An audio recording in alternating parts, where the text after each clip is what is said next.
I never expected to find myself at war with the Oakridge Heights Homeowners Association. But then again, I never expected to inherit 50 acres of pristine lakefront property in rural Oregon either. Life has a funny way of throwing curveballs when you least expect them. The letter from my Uncle Hank's attorney arrived 3 days after his funeral. I'd always been close to Uncle Hank, the eccentric mountain man who'd chosen solitude over society after retiring from his engineering career. While the rest of the family dismissed him as a hermit, I understood his desire for peace and quiet. Our fishing trips during my college summers had cemented a bond that lasted until cancer took him at 76.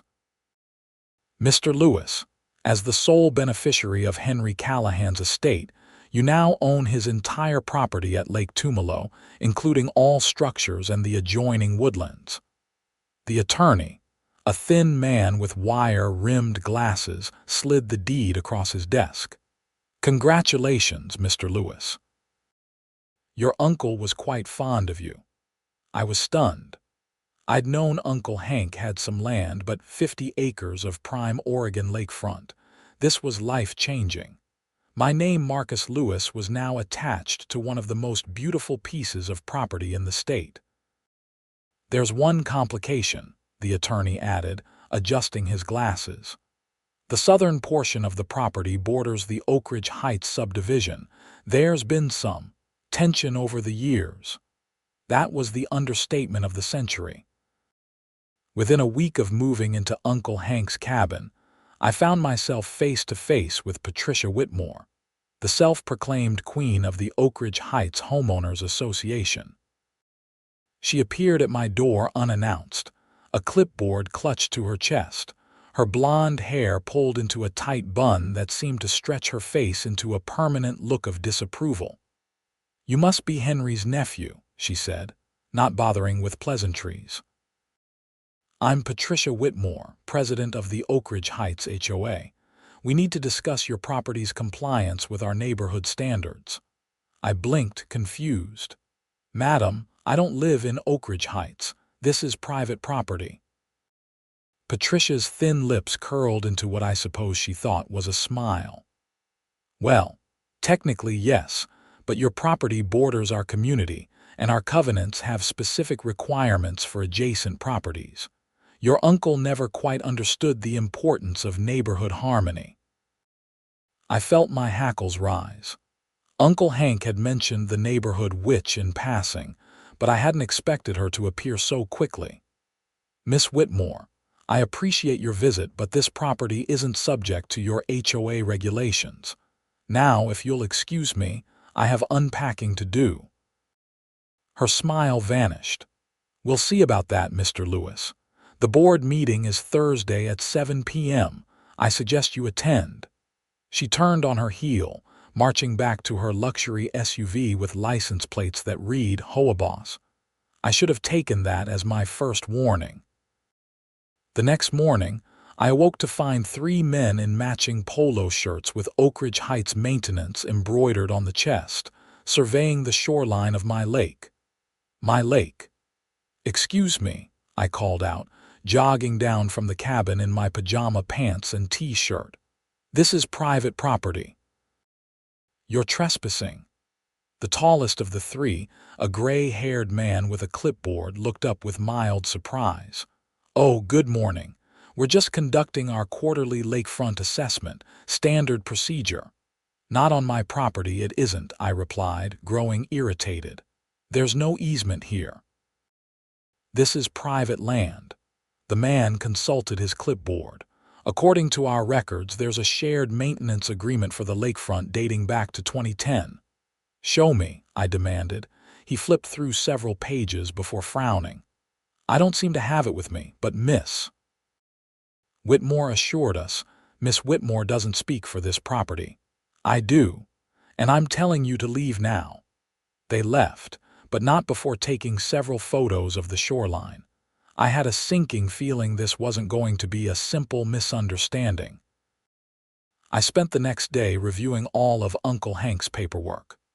There was no shared maintenance agreement, No easement, nothing giving the HOA any rights to my property.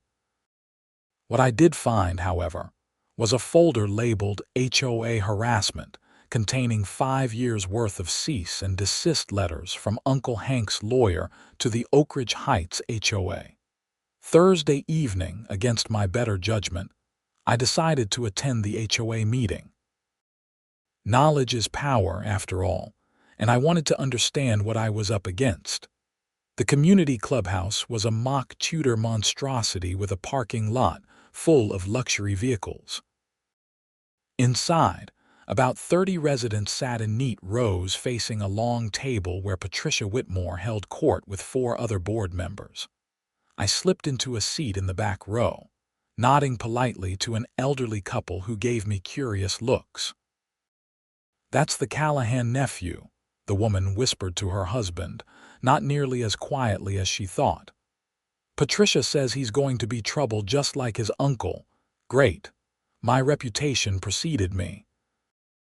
The meeting progressed with mind-numbing discussions about approved paint colors and lawn watering schedules until Patricia reached new business.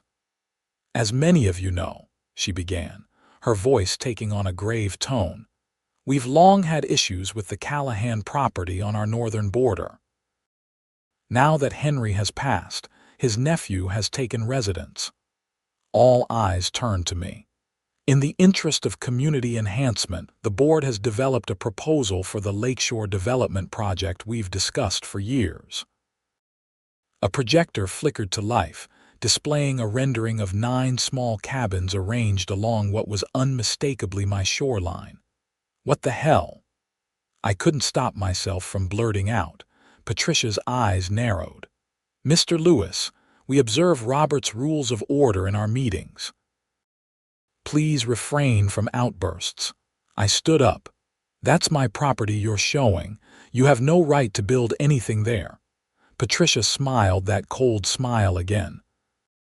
"Actually, Mr. Lewis, if you'll refer to the county plat maps from 1952, there's a 20-foot easement along the lakeshore that was established when the original parcels were divided. Your uncle chose to ignore this legal fact, but we've confirmed with the county assessor that the easement exists and permits reasonable development for lake access." "That's completely false," I countered, feeling my face grow hot. "I've reviewed all the property documents. There's no such easement. Perhaps your uncle didn't keep complete records," Patricia said with feigned sympathy. "The vote to proceed with the cabin development passed last month. Construction begins next week." The room erupted in excited chatter. I looked around at the eager faces and realized they all believed they were about to get lakefront vacation cottages courtesy of my property. "This is illegal," I stated flatly. "I'll fight this." Patricia smiled.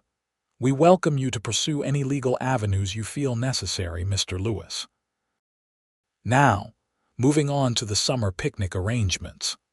I walked out, already reaching for my phone to call a lawyer.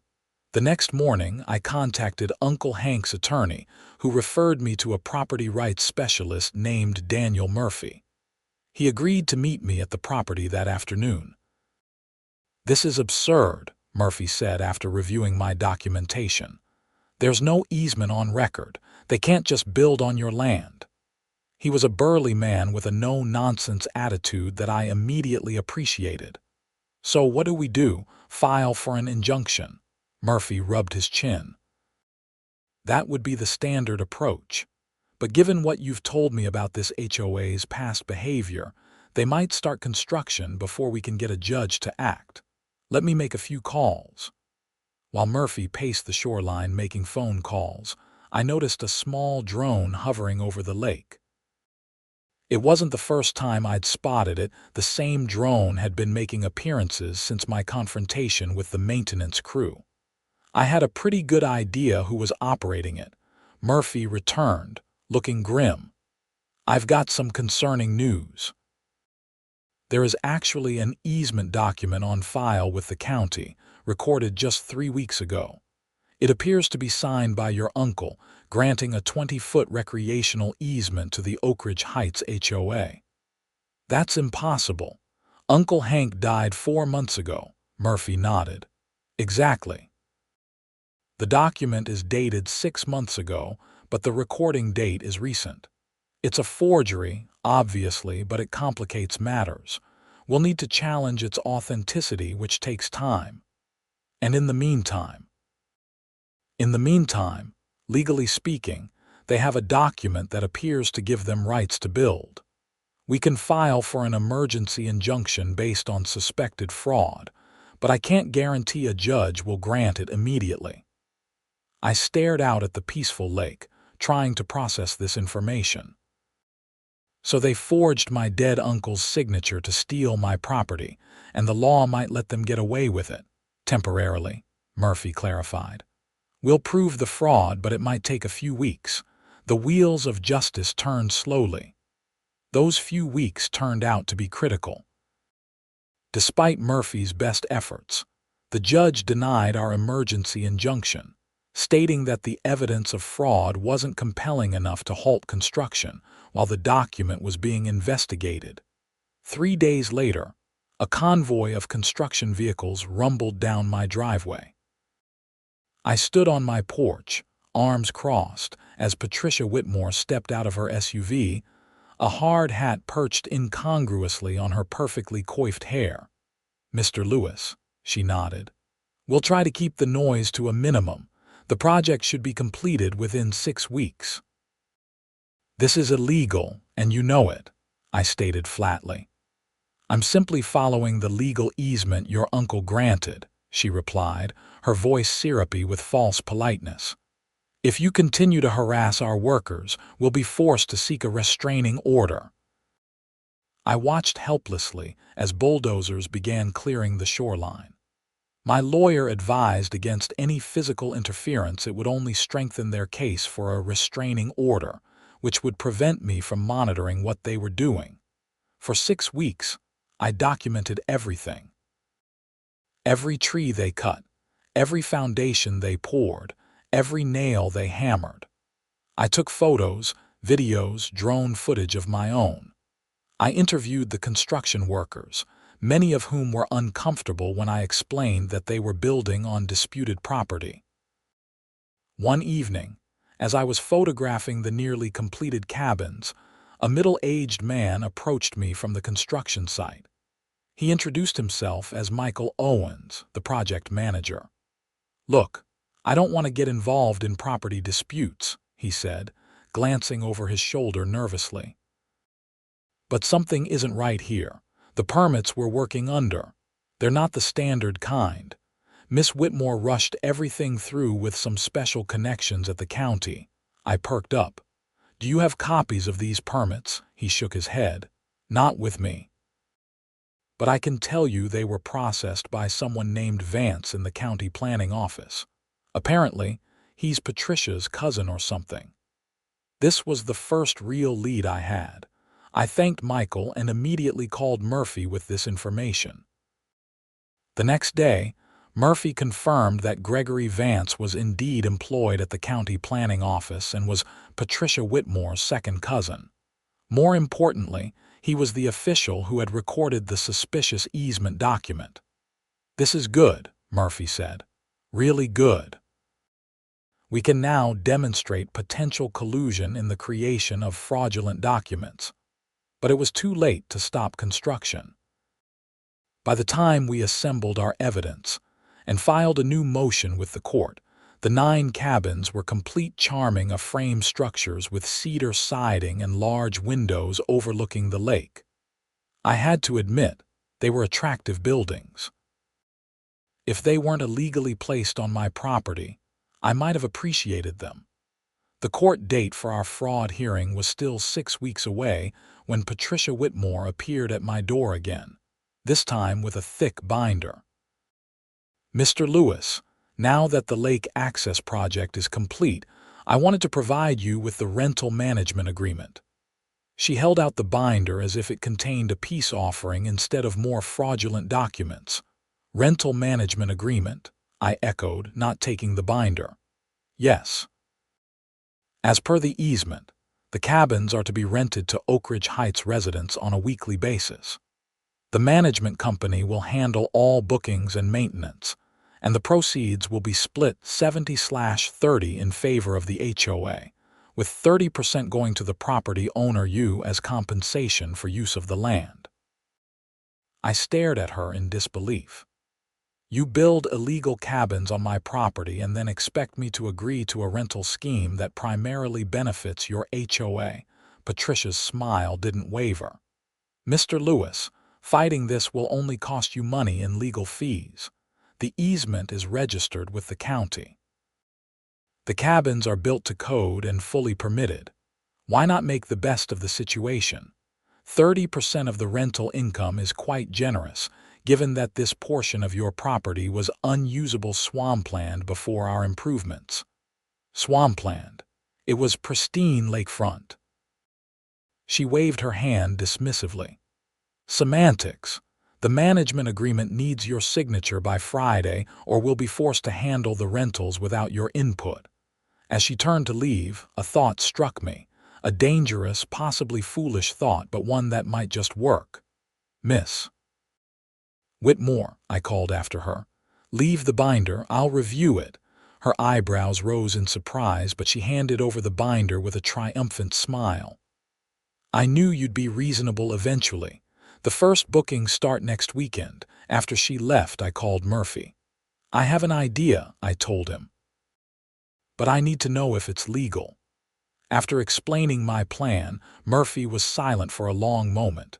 It's risky, he finally said, but if you're willing to play the long game, it just might work. The next day, I signed the rental management agreement and returned it to Patricia Whitmore's mailbox. I didn't alter a single word. I signed exactly as requested, agreeing to the 70/30 split and all the management terms. Then I waited. The following weekend, the first renters arrived, 3 families from Oakridge Heights, excited for their lake getaway. I watched from my cabin as they unloaded coolers, floats, and bags of groceries. Children ran along the shore, skipping stones into the water. Despite everything, it was nice to see the lake being enjoyed. Over the next few weeks, a steady stream of renters came and went. The property management company Patricia had selected, coincidentally owned by her brother-in-law, handled all the details. I kept meticulous records of every booking, cross-referencing them with the company's reports. At the end of the first month, a check arrived for my 30% share, $3,780. Not an insignificant sum. I deposited it without comment. Meanwhile, Murphy continued building our case. We discovered that Gregory Vance had processed not only the fraudulent easement, but also fast-tracked building permits without proper environmental impact studies. The forgery expert we hired confirmed that Uncle Hank's signature was indeed fake, and we even located the notary whose stamp appeared on the document, a young woman who admitted she had never met my uncle and had notarized the document as a favor to Patricia, who was her mother's friend. When our court date finally arrived, I was confident. Judge Alina Martinez listened carefully to both sides before ruling decisively in my favor. The evidence clearly shows that the easement document is fraudulent, she stated. Mr. Callahan could not have signed it, as he was deceased at the time it was notarized. Furthermore, the county permits were improperly issued without required environmental reviews. The easement is hereby nullified. Patricia Whitmore's face drained of color. Her attorney immediately requested that the HOA be given time to remove the structures they had built in good faith. Judge Martinez fixed Patricia with a stern look. Miss Whitmore, the evidence suggests your actions were far from good faith. I'm referring this matter to the district attorney for potential criminal charges related to forgery and fraud.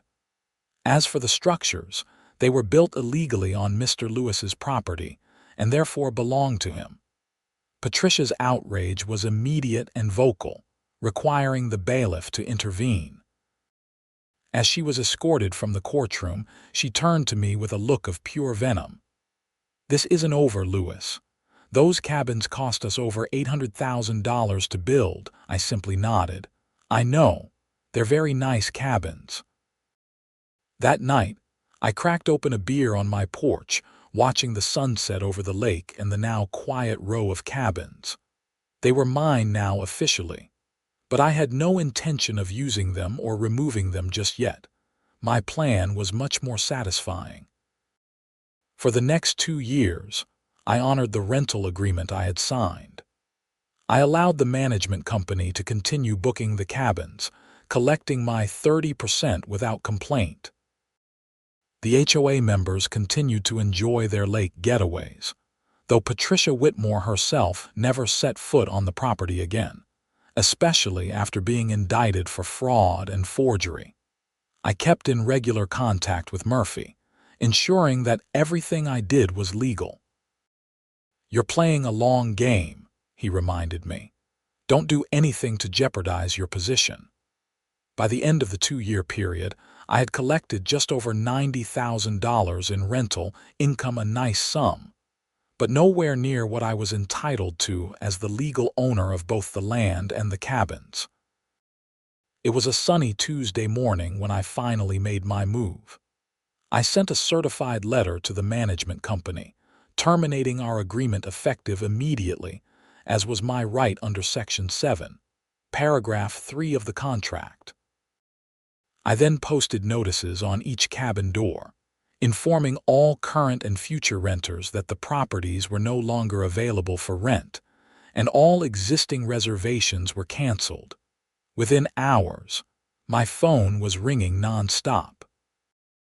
The management company, frantic renters, and finally, the new HOA president Patricia having been forced to resign after her indictment. "Mr. Lewis, there must be some misunderstanding," Martin Dawson, the new HOA president, said when I answered his call. "We have residents with bookings throughout the summer. You can't just shut everything down." "Actually, Mr. Dawson, I can. The rental agreement gave me that right, and Judge Martinez's ruling confirmed that the cabins are my property. I've decided to use them differently. But what about our investment? The HOA spent significant funds on those cabins." "Yes, to build illegal structures on my property using fraudulent documents. I allowed the arrangement to continue for 2 years out of goodwill, but now I'm exercising my rights as the legal owner." There was a long pause.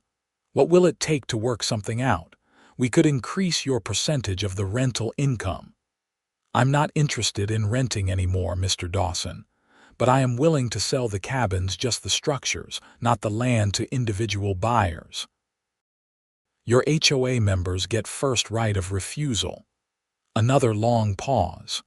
"You want us to buy the cabins we already paid to build? Correction. You want to purchase the cabins that now legally belong to me. The price is $150,000 per cabin, which is quite reasonable given their lakefront location and quality construction." The spluttering that followed was worth every moment of the 2 years I'd waited for this. In the end, 7 of the 9 cabins were purchased by Oakridge Heights residents who couldn't bear to lose their lake retreats. Each new owner signed a 99-year land lease agreement that I had carefully crafted with Murphy's help, paying me an additional $5,000 per year for the right to maintain their cabin on my property. The remaining 2 cabins, I kept one for guests and converted the other into a small office where I could write while overlooking the lake. Patricia Whitmore eventually pleaded guilty to reduce charges of falsifying public records. She was sentenced to 2 years of probation, 500 hours of community service, and ordered to pay restitution to the HOA for her role in the failed development scheme. As for Gregory Vance, he lost his job at the county and was barred from public service positions. The The management company owned by Patricia's brother-in-law went out of business shortly after losing their primary client. 3 years after inheriting Uncle Hank's property, I sat on my dock with a fishing rod, just as I had done with my uncle during those college summers. The lake was peaceful, the cabins mostly quiet except on weekends and holidays. My new neighbors, the cabin owners, were generally respectful, perhaps because our lease agreements contained strict clauses about noise, pollution, and property boundaries. Occasionally, I caught glimpses of Patricia Whitmore driving slowly past the Oakridge Heights entrance, staring longingly at the lake beyond. I almost felt sorry for her. Almost. My phone buzzed with a text from Murphy. Heard from a friend at the county. New HOA board trying to claim adverse possession on the North Trail. Want to nip this in the bud? I smiled and texted back. Absolutely. No more Mr. Nice Guy. Some lessons, it seems, take longer to learn than others, but I had time and the law on my side. The North Trail dispute turned out to be much easier to resolve than the cabin fiasco. Martin Dawson, the new HOA president, had apparently convinced several board members that they could claim ownership of a hiking trail that crossed the northwestern corner of my property, due to historical use patterns. Murphy and I shut that down with a single stern letter detailing the legal requirements for adverse possession in Oregon, which include at least 10 years of continuous, open, notorious, exclusive, and hostile use. The HOA has existed for less than 15 years, and there are no recorded easements for trail use on my client's property, Murphy wrote.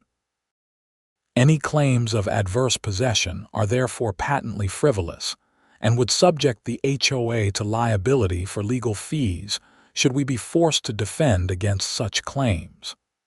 The matter was dropped immediately. I began to settle into a rhythm on the property, alternating between periods of solitary enjoyment and managing my unexpected role as a landlord to 7 cabin owners. Most of them were reasonable people who simply wanted to enjoy the lake with their families. A few, however, seemed to have inherited Patricia Whitmore's sense of entitlement. The Hendersons in Cabin 4 were particularly problematic. Nancy Henderson, a friend of Patricia's, constantly tested the boundaries of our lease agreement. She planted non-native flowers along the shoreline, prohibited due to environmental concerns, attempted to install a floating dock without permission, and hosted loud parties that disturbed both me and the other cabin owners. After 3 written warnings, I was forced to issue a lease violation notice, triggering the penalty clause that doubled her land lease payment for 6 months. Nancy was furious, but the lease she had signed was ironclad. This is highway robbery. She shouted when I delivered the notice personally. Patricia was right about you. You're nothing but a greedy opportunist. I remained calm. Mrs. Henderson, you signed a lease with clearly stated terms. I've documented 12 separate violations over the past year, any one of which would justify termination. Instead, I'm simply imposing the financial penalty outlined in Section 5.2, which you agreed to. If you'd prefer to terminate the lease and remove your cabin, that's certainly an option. The fight went out of her immediately. The cabin represented a significant investment, and we both knew that removing it would cost almost as much as she had paid for it. Fine, she muttered, but don't expect me to wave hello when I see you on the property. I managed not to laugh. I think I'll survive, Mrs. Henderson. Word of Nancy's penalty spread quickly among the cabin owners, resulting in a noticeable improvement in rule compliance. It seemed that financial consequences spoke louder than warnings. About 18 months after the cabin sale, I received an unexpected visit from Michael Owens, the construction manager who had tipped me off about Patricia's cousin at the county office. "Hope you don't mind me stopping by," he said, standing awkwardly on my porch. "I've been meaning to check out how the cabins are holding up." I invited him in for coffee, curious about his visit. Michael had left the construction company shortly after the legal battle and started his own small firm. "The cabins are in excellent shape," I told him as we sat at my kitchen table. "Your crew did quality work, regardless of the circumstances." Michael nodded, looking relieved. "That's good to hear. I was worried my name would be mud after that whole mess with Patricia and the HOA. "You weren't responsible for the fraud," I pointed out. "You were just doing your job based on the permits you were given." "Yeah, well, not everyone makes that distinction." He sipped his coffee thoughtfully. "Actually, I came to talk to you about a business proposition. I've been thinking about your situation here. Nice property, beautiful lake, but a lot of acreage going unused." My guard went up immediately. "I'm not interested in developing the property further." Michael held up his hands. "Nothing like that. But you've got all this woodland that could benefit from proper management. I've partnered with a sustainable forestry consultant, and we're helping landowners implement selective harvesting plans that actually improve forest health while providing some income." It wasn't what I had expected. "Go on," I said, intrigued despite my initial skepticism.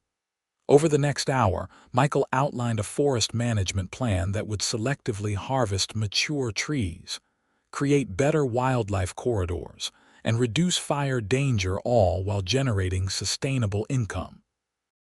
It was thoughtful, environmentally responsible, and exactly the kind of stewardship Uncle Hank would have approved of. "I'll need to think about it," I told him, "but it sounds promising." After Michael left, I did extensive research on sustainable forestry practices and even consulted with the Oregon Department of Forestry. Everything checked out. Michael's proposal was solid. 2 weeks later, I signed a contract with Michael's firm to implement the forest management plan on 30 acres of my woodland. The day work began, I received yet another visit from Martin Dawson, the HOA president. "Mr. Lewis," he began, his voice strained with forced politeness. "Several residents have expressed concern about the logging equipment on your property. As you know, our community values the natural setting and views." I leaned against my porch railing. "Mr. Dawson, I'm implementing a forest management plan approved by the Oregon Department of Forestry. It's environmentally sound, reduces wildfire risk, and is entirely within my rights as the property owner." Dawson shifted uncomfortably. "Nevertheless, the noise and visual impact are concerning to our residents. Perhaps we could discuss some limitations on hours of operation or screening measures." I studied him for a moment. "Mr. Dawson, let me be perfectly clear. Your HOA has zero authority over my property. The previous attempt to assert control cost your organization hundreds of thousands of dollars and resulted in criminal charges for your former president." "Do you really want to go down this road again?" His face flushed. "That's not what I'm suggesting. I'm simply requesting a neighborly accommodation." As a neighborly accommodation, I've instructed the forestry crew to avoid work before 8 a.m. or after 5 p.m., which is more than reasonable. Beyond that, I'm not interested in further discussion about how I manage my property." Dawson left, clearly unhappy but without any legal recourse. The sustainable forestry project proceeded as planned, and within 6 months had generated enough income to cover its costs. More importantly, the forest looked healthier, with better spacing between trees and improved undergrowth for wildlife. The cabin owners, apart from Nancy Henderson, seemed to adapt well to our arrangement over time. Several became almost friendly, inviting me to their family gatherings or offering freshly caught fish. I maintained a polite but professional relationship with all of them, careful not to blur the lines between landlord and friend. One Saturday morning in early summer, about 3 years after the cabin saga began, I was enjoying coffee on my dock when I noticed unusual activity at the Oakridge Heights clubhouse. Cars were arriving in droves, and people were gathering in the parking lot.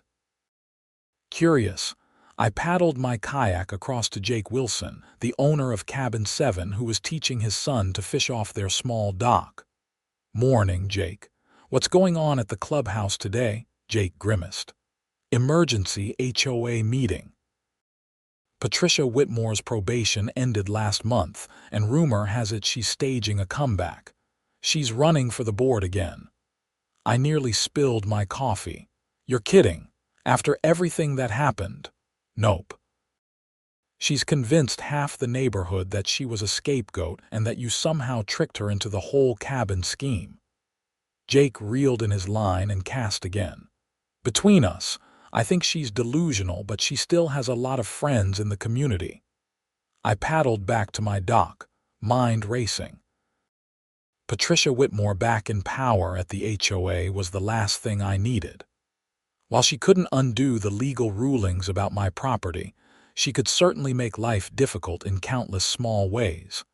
That afternoon, I received an unexpected email from Nancy Henderson, of all people. The subject line read, "Confidential HOA meeting information." "Mr. Lewis," the email began, "while we have had our differences, I feel obligated to inform you that Patricia Whitmore is orchestrating a new campaign against you. At today's meeting, she proposed establishing a legal fund to rectify the cabin situation through new avenues of litigation. She claims to have discovered a technicality that could invalidate Judge Martinez's ruling. I don't know if such a technicality exists, but I thought you should be aware. Nancy Henderson." I forwarded the email to Murphy immediately, adding, "What technicality could she possibly be referring to? Is there anything we missed?"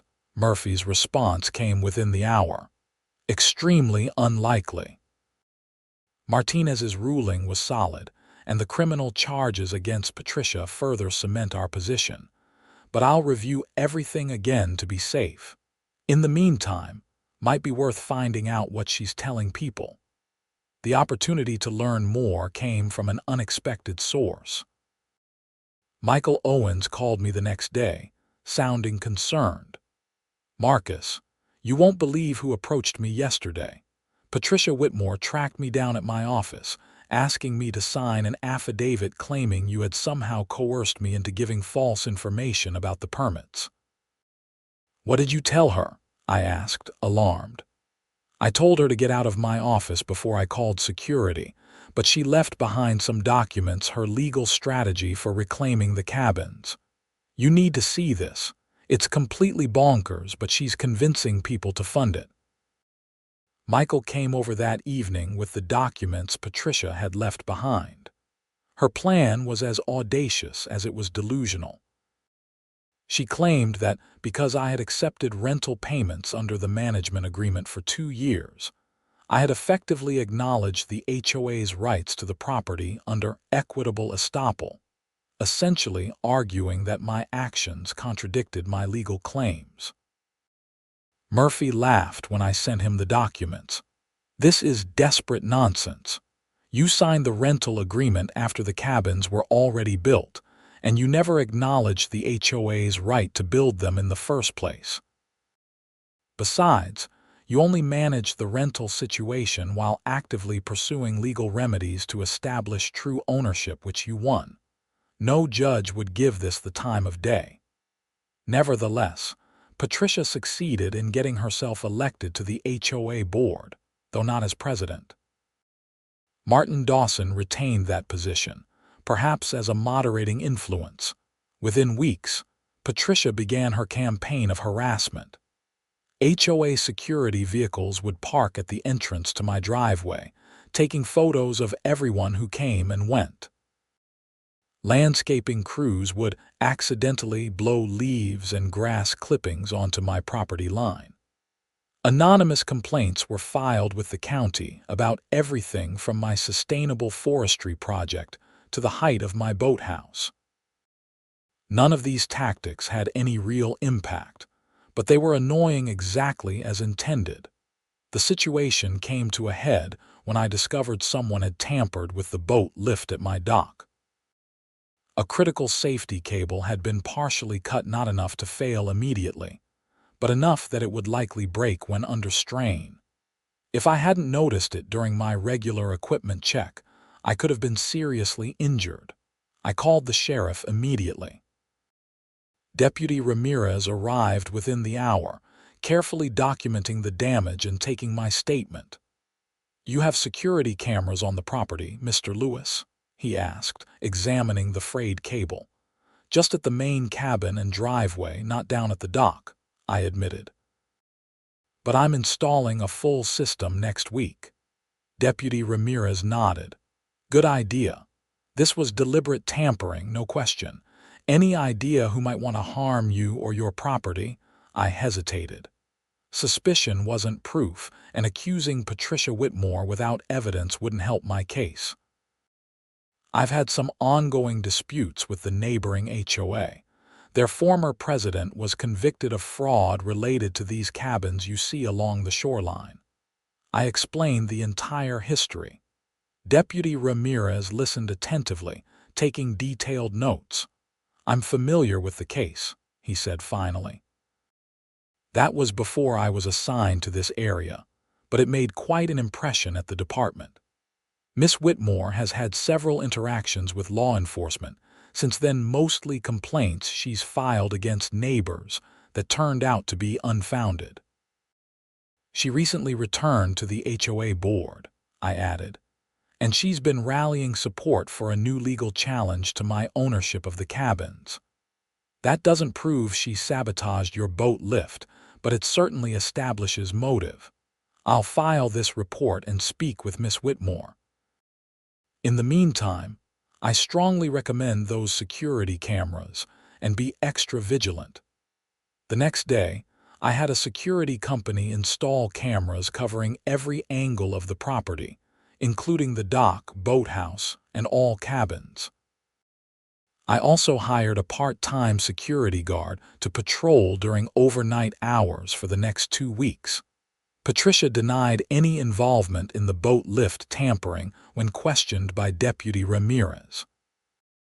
According to the follow-up report, she appeared genuinely shocked by the accusation and had an alibi she'd been at a church committee meeting during the time the sabotage likely occurred.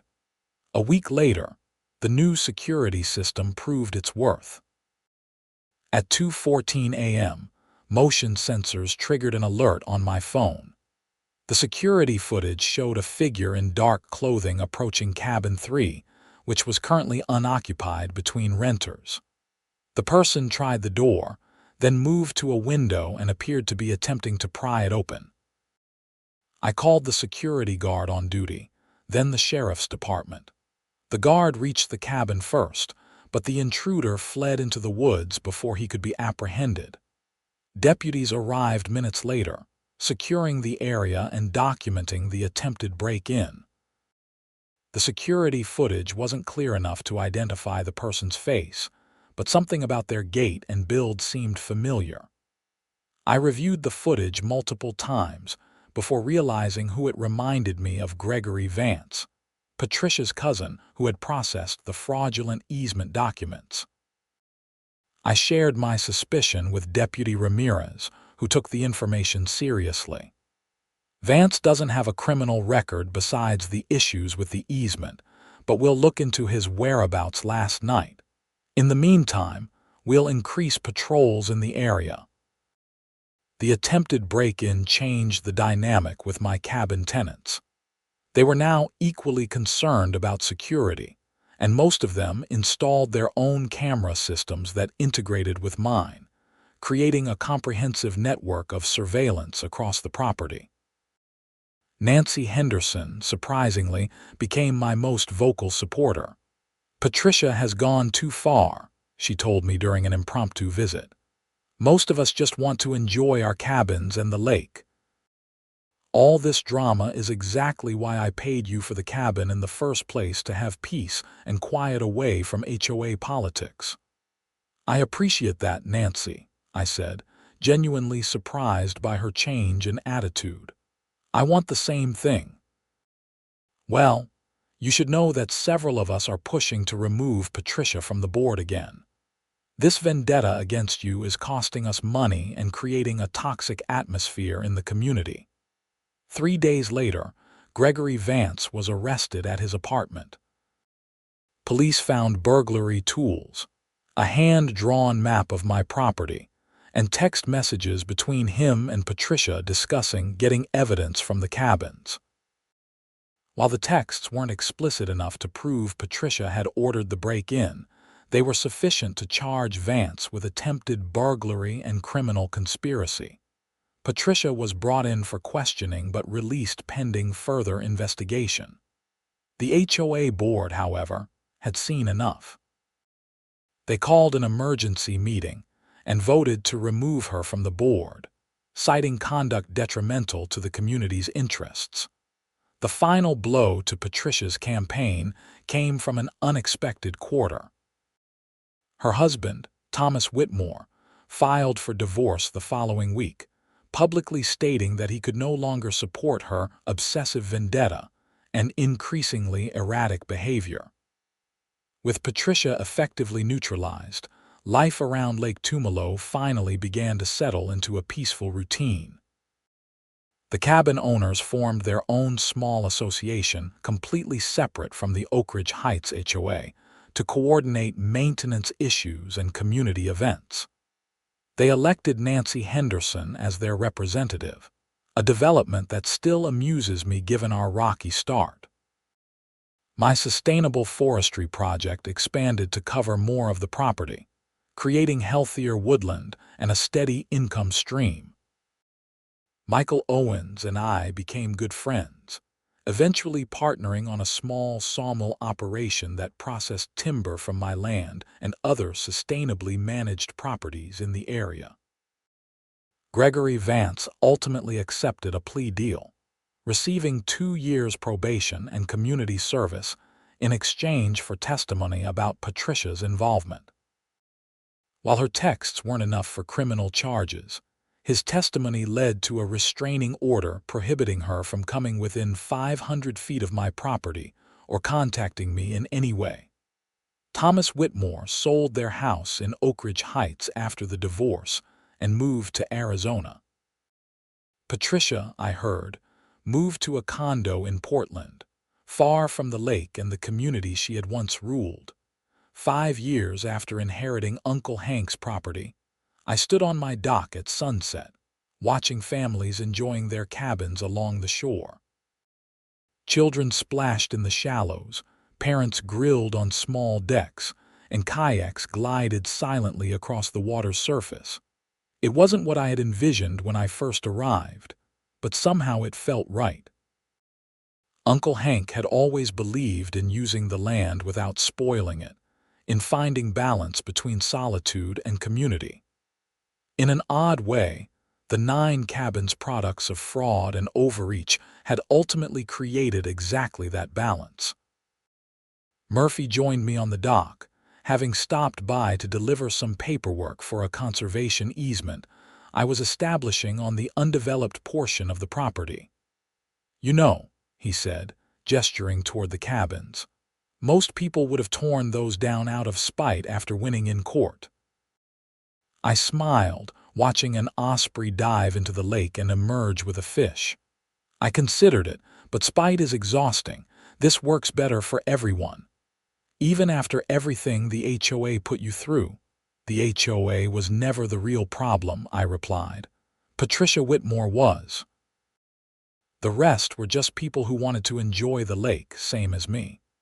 Murphy nodded thoughtfully. Well, the conservation easement will ensure no one can pull something like this again, even after you're gone someday. 50 acres of prime lakefront protected forever. Your uncle would be proud. As the sun dipped below the tree line, casting golden light across the water, I thought about how strange life's paths can be. Uncle Hank's gift had brought chaos, conflict, and ultimately a new purpose I never could have anticipated. The following morning, I woke to find an envelope taped to my front door, elegant cream stationery with my name written in flowing script. Inside was a brief note from Nancy Henderson. The cabin owners would like to invite you to our first annual lakeside barbecue this Saturday. 4 p.m. at the community fire pit. No HOA politics allowed. I smiled and pinned the invitation to my refrigerator. Uncle Hank would definitely approve.